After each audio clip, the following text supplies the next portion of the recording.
Danilo. En Colombia es un escándalo de primer nivel en todos los medios, en los sectores políticos, en todos los sectores. Un escandalazo porque en Colombia saben que los rastrojos cortan a la gente, pican a la gente en pedazos, matan gente todos los días con motosierra. Y él aparece fotografiado con 4, no es con 1, ni 2, ni 3, con 4 de los más peligrosos criminales, asesinos, descuartizadores de gente y narcotraficantes de Cúcuta. No aparece, no, abrazado, encompinchado. Y bueno, ya empiezan a aparecer las pruebas y hay muchos más. Estuve hablando con Diosdado, hay muchos más pruebas de la vinculación con el narcotráfico, con la violencia colombiana que le han tratado de traer a Venezuela. Son aliados directos. Dice, aprovecho porque me escriben del Táchira, que para el show barato y derrotado del concierto de Cúcuta y el intento de violar nuestros puentes fronterizos que impedimos y salimos victoriosos aquel 23 de febrero, a nadie se le olvide la inmensa victoria del 23 de febrero en defensa de la soberanía nacional. Bueno, él estaba por debajo. No fue el único escándalo, Diosdado. Aprovecho para comentarlo. Esto es uno de los escandalazos, de la madre de todos los escándalos. Como los rastrojos hicieron una extracción de territorio venezolano de uno de sus miembros, Juan Guaidó, y lo llevaron, decretaron estado de sitio por 24 horas en el paso fronterizo para que pudiera pasar la reina, la reina Guaidó, pase la reina narcotraficante, la reina del sur, pudiera pasar por ahí. Tremendo bandido, tremendo criminal que Estados Unidos eligió para ser el jefe de la oposición venezolana. ¡Qué vergüenza! ¡Qué vergüenza, señores y señoras decentes de la oposición, que han sido defraudados, engañados y estafados por esta reina llamada la reina del sur, señor Juan Guaidó? No fue el único escándalo, Diosdado. Recuerda el escándalo de las prostitutas, de la cocaína, de la droga y la muerte de un dirigente de oposición en un burdel de Cúcuta. Y el involucramiento en eso de un diputado. Recuérdalo. Recuerda el escándalo de la quema de los camiones, de la supuesta ayuda humanitaria hecha por los malandros contratados. Quedó los videos de los malandros que ellos contrataron. Recuérdate el escándalo de que se robaron el dinero de Cúcuta, Diosdado. Se robaron todo el dinero, un escandalazo gigantesco. Y el primero que salió involucrado, la reina del sur, Juan Guaidó. Designados por él mismo. Recuerda el escándalo de la contratación de malandros que se metían debajo del puente fronterizo. Y el escándalo del concierto, del fracaso del concierto y del robo del dinero que dio el concierto. Todo eso el 23 de febrero estuvo rodeado de escándalos, mal aspectados, de derrota, de inmundicia asquerosa por parte de la derecha golpista y sus amos, Iván Duque y Álvaro Uribe Vélez. Mira, tengo la seguridad de que fue Álvaro Uribe Vélez que le dio la orden a los rastrojos para que se encargaran de la guardia y custodia y de la extracción de la reina del sur, Juan Guaidó, para allá. Tenga la seguridad, porque el alcalde de Cúcuta, de ese momento, un alcalde uribista. Tengan la seguridad de eso. Bueno, valga el comentario en esta jornada de las redes de articulación social. Aquí tengo otro mensaje, Dorcaelis. Dice, en Trujillo, la estructura del Partido de la Revolución, estamos atentos a la espera de los lineamientos de nuestro camarada presidente Nicolás Maduro. Asambleas listas. Así es que se gobierna. El presidente de Venezuela, Nicolás Maduro, se refería a las pruebas recientemente presentadas que vinculan al opositor Juan Guaidó con entes paramilitares de Colombia. Comenzamos con nuestro programa Temas del Día.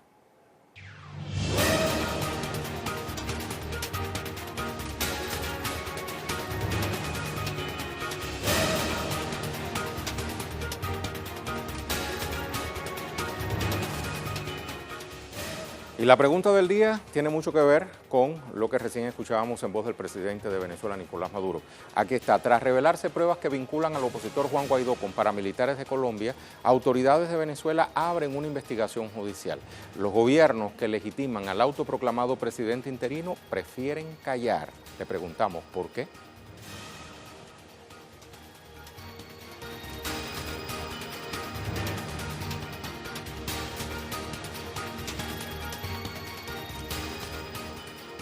Iniciamos entonces nuestro tema de la semana, que este viernes justamente nos va a llevar a Venezuela. Se han generado muchas noticias los últimos días sobre este país. El gobierno desmontó la operación de falsos positivos desde Colombia contra el presidente Nicolás Maduro. Posteriormente fueron presentadas pruebas que vinculan al diputado opositor Juan Guaidó con paramilitares el pasado 23 de febrero.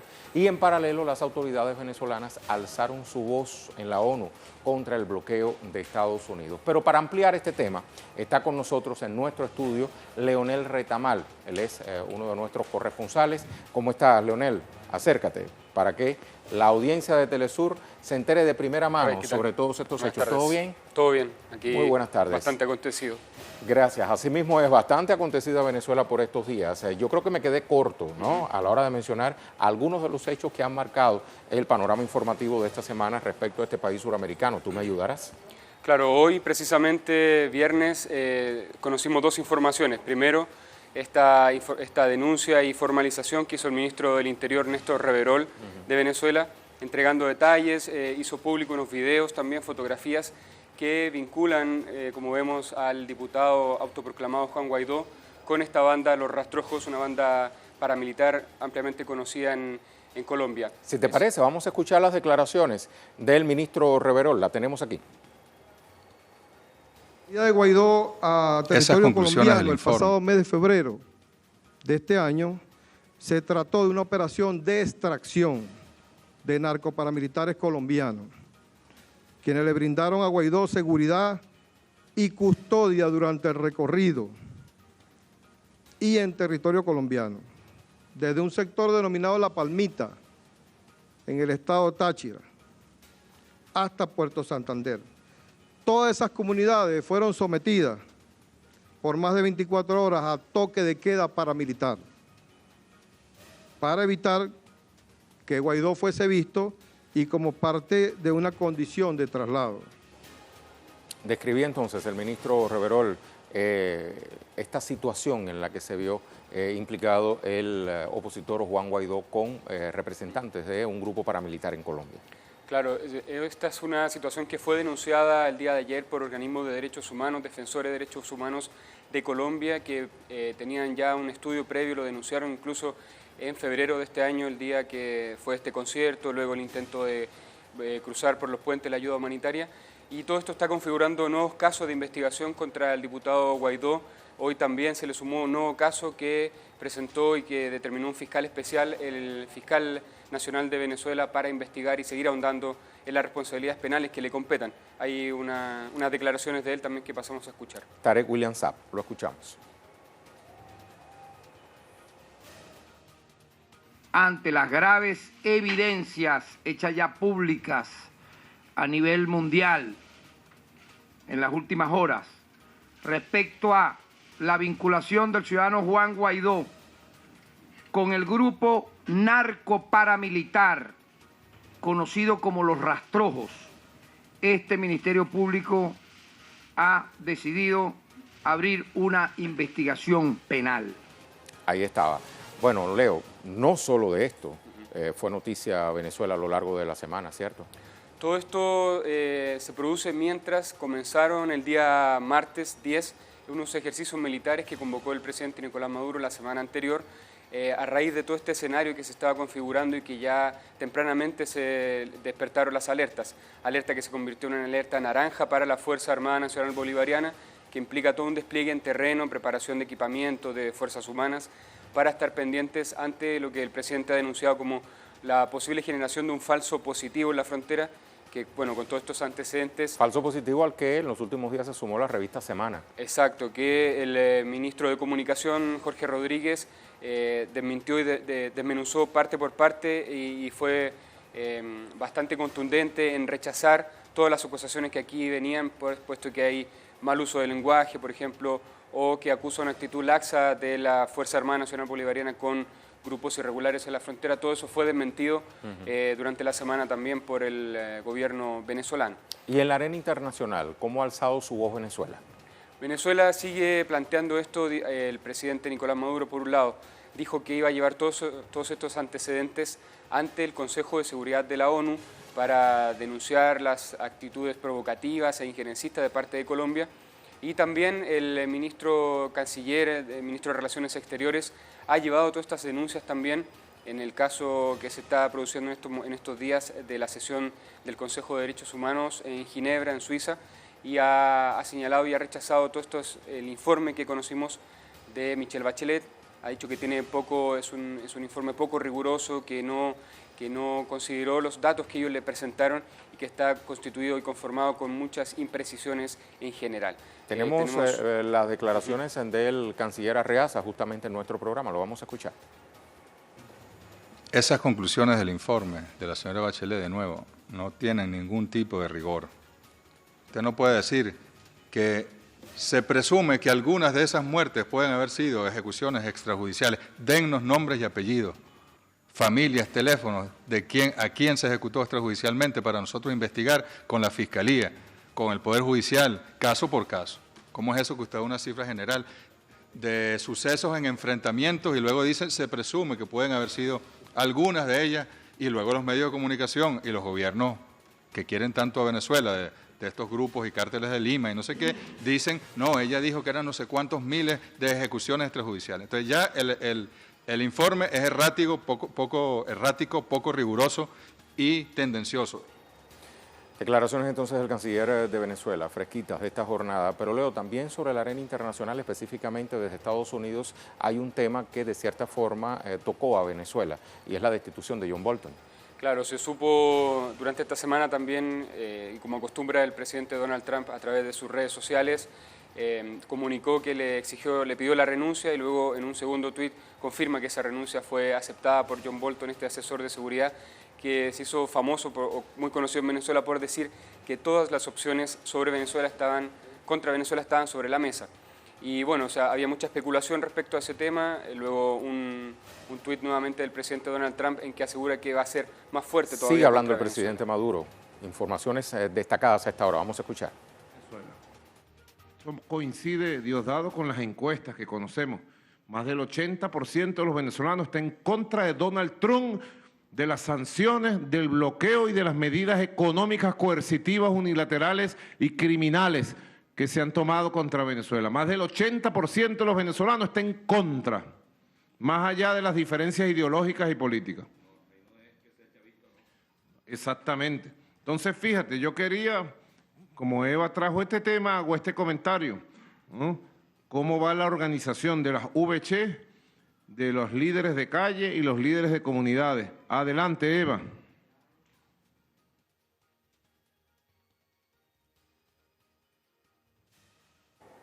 Se refería entonces el presidente Nicolás Maduro respecto a la política del presidente Donald Trump y el rechazo de los venezolanos a estas políticas. Esto está muy vinculado, Leo, con la recolección de firmas en Venezuela.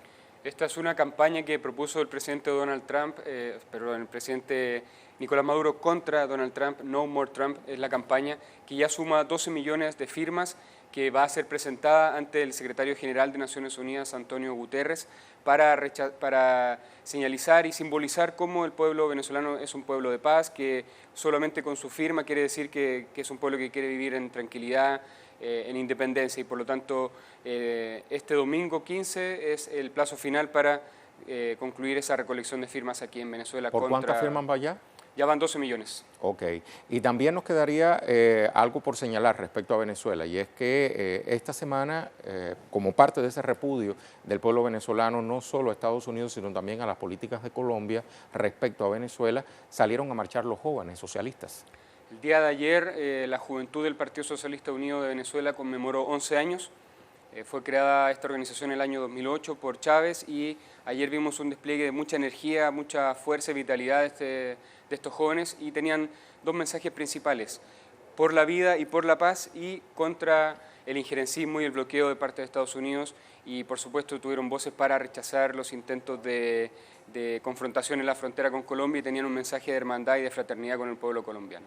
Bueno, Leo, 1.000.000 de gracias por habernos acompañado durante estos minutos en el tema de la semana.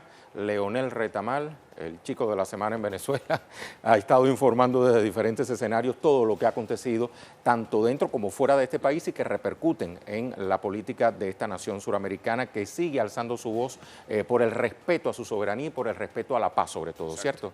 Así es lo que hemos visto en las diversas manifestaciones de esta semana y todo este año, básicamente. Tal cual. 1.000.000 de gracias, Leo. Estamos en contacto. Vamos a la pausa.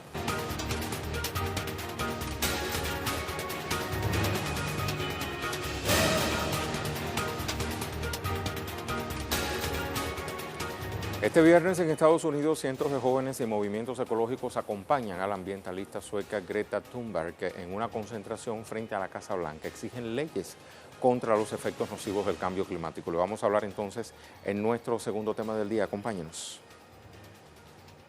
Entre las solicitudes se encuentra la intervención del Estado en la aplicación de leyes y sanciones a las empresas transnacionales causantes de las emisiones de dióxido de carbono, la tala, la contaminación de los suelos y fuentes de agua que hasta el momento han realizado sus prácticas con impunidad sin importar las consecuencias ambientales a nivel global. Esta concentración es solo el inicio de varias movilizaciones en Estados Unidos y en la sede de la ONU en Nueva York.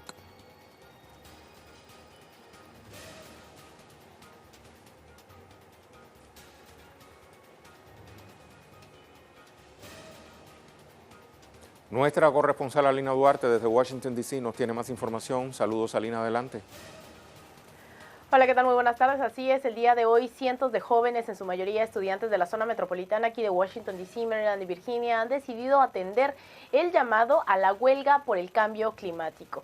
Una convocatoria hecha por varias organizaciones aquí locales, pero también por la activista, una joven de 16 años, sueca, Greta Thunberg, una joven que, recordemos, en Suecia realizaba estas protestas semana a semana, que más tarde se fueron haciendo cada vez más grandes y que, bueno, ahora ha cruzado el Atlántico, ha llegado a la ciudad de Nueva York y ahora esta semana comienza una jornada de actividades en Washington, D.C., empezando por esta manifestación en donde, insisto, cientos de jóvenes han decidido atender esta convocatoria. Más tarde se dirigirá esta joven activista hacia Nueva York, previo a la Asamblea General de las Naciones Unidas, y más tarde también se irá a Chile, en donde se reunirá precisamente con varios activistas en el marco de la cumbre del cambio climático también de las Naciones Unidas. Estos jóvenes muestran una preocupación, buscan hacer presión sobre la administración de Donald Trump para que tome cartas en el asunto del cambio climático. Estados Unidos, uno de los países que más contribuye precisamente al cambio climático, bueno, es uno de los gobiernos que incluso su presidente, Donald Trump, ha negado la existencia del mismo. Son varias las actividades que se tienen planeadas durante los próximos días, a nivel incluso también en varias ciudades en Estados Unidos, e insisto, esto para presionar a la administración de Donald Trump. Greta Thunberg ha dicho que no busca convencer o no cree que va a convencer al presidente Donald Trump de que tome este tipo de medidas en torno al cambio climático, ya que otros no la han hecho, razón por la cual dice enfocarse en hacer conciencia en la población mundial. Vuelvo contigo. Muchas gracias, Alina. Usted se preguntará quién es la joven activista Greta Thunberg. Tiene 16 años, es sueca. Inició una huelga escolar en Estocolmo en agosto del año pasado. Dio nacimiento al movimiento mundial de jóvenes que dicen ausentarse de clases algunos viernes para participar en acciones contra los efectos del cambio climático. Estas protestas son conocidas como los Viernes para el Futuro. Su presencia cada viernes frente al Parlamento sueco terminó movilizando a niños y adultos en otras ciudades del mundo en la lucha medioambiental. Aproximadamente 1,5 millones de personas la siguen en Twitter, la apoyan contra los efectos del cambio climático. El 23 de septiembre va a participar en la cumbre de acción climática que ha sido organizada por Naciones Unidas.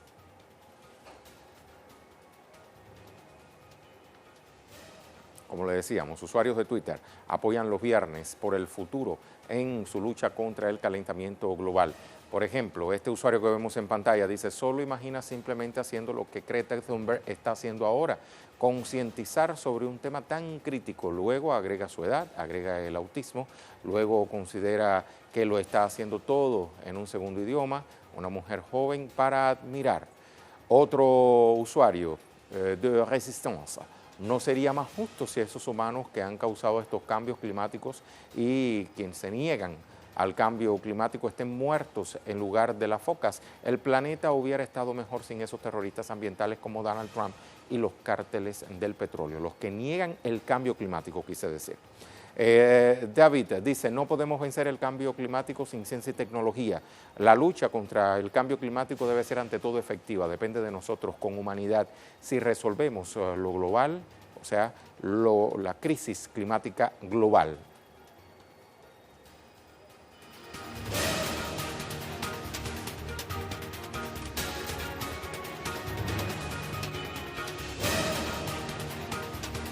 Hablamos entonces de otros temas que también son noticias este viernes. Para eso consultamos las cuentas Twitter de nuestros corresponsales.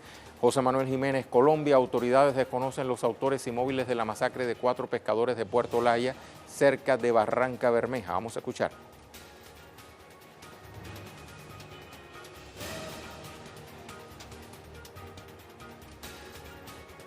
Usted lo puede seguir a través de su cuenta en Twitter para que escuche este reporte en redes.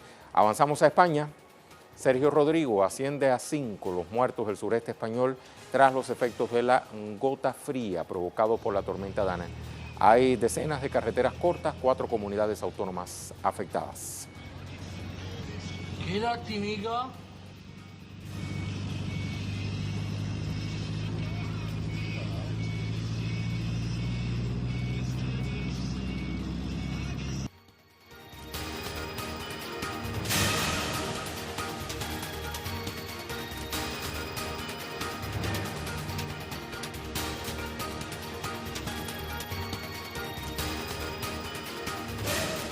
Les recordamos entonces nuestra pregunta del día. Tras revelarse pruebas que vinculan al opositor Juan Guaidó con paramilitares de Colombia, autoridades de Venezuela abren una investigación judicial.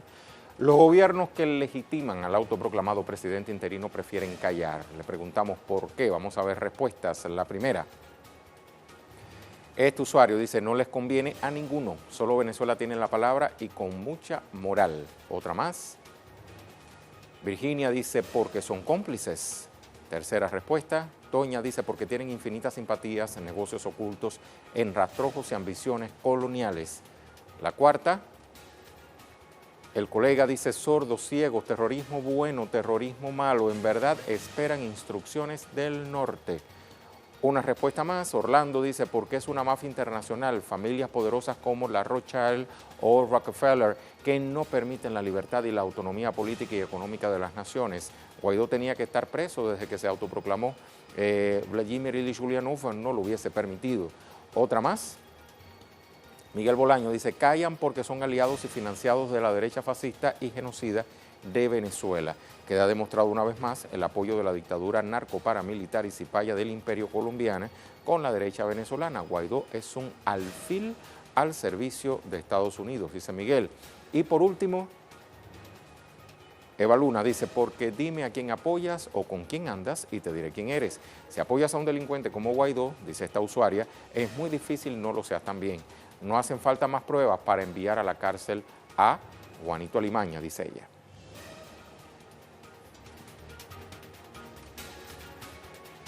Lo dejamos con el video web del día, producciones audiovisuales que puede conseguir compiladas en la cuenta en Facebook de Telesur.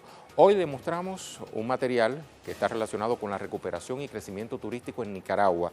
Le ofrecen a los turistas hermosas reservas naturales, montañas, playas y una gran variedad de gastronomía típica de esa nación centroamericana.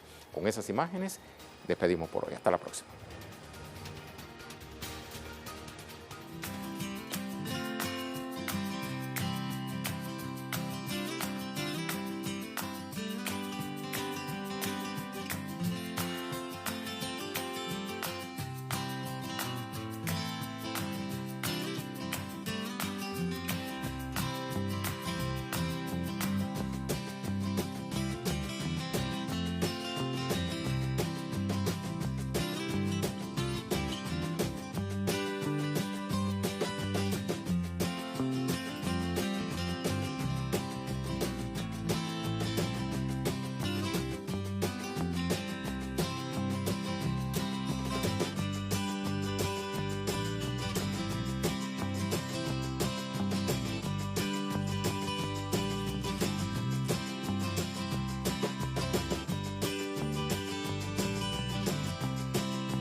Sororidade é a irmandade entre mulheres.